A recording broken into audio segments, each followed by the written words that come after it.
Hi friends, దీన్ని చూసారు కదా, బుజ్జి పిల్లి అనమాట. ఇది 24 గంటలు మ్యా మ్యా అరుస్తూనే ఉంటుంది. ఇప్పుడిప్పుడే కొంచెం అరవటం ఆపేసింది. మొన్నటిదాకా ఒక ఆడపిల్ల వచ్చేదండి, దానికి ఒక కన్ను లేదు పాపం. చూసి జాలేసి పాలు పోస్తే ఇంకా అది వెళ్ళకుండా ఇక్కడిక్కడే గొడవ చేస్తా తిరుగుతూ ఉంటుంది. ఇప్పుడు ఎక్కడో పిల్లలు పెట్టింది, అందుకే ఎక్కువగా రావట్లేదు. రోజుకొకసారి వచ్చి వెళ్ళిపోద్ది తినేసి. ఇది ఎక్కడి నుంచో వచ్చింది, ఇంకోటి పిల్ల అనమాట. ఇది పెద్దది కాదు, చిన్నది కాదు. ఇది మొగది, ఒకటే అల్లరి చేస్తూ ఉంటుంది. వీటి వల్ల నేను తిట్లు తినాల్సి వస్తుందండి రోజు. ఈ పిల్లలు ఏంటి ఇంటి నిండా అని మా ఆయనతోటి. ఇవి మాత్రం నన్ను వదిలి వెళ్ళట్లేదు. ఎక్కడి నుంచి వచ్చినాయో తెలియదు కానీ మ్యా నువ్వు కాళ్ళ చుట్టూ చుట్టుకుని నేనేం జాలిపడి పాలు పోస్తూ ఉంటా.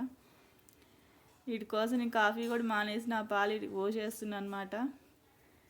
వీటి వల్ల నాకు తిప్పలు తప్పదన్నట్టు.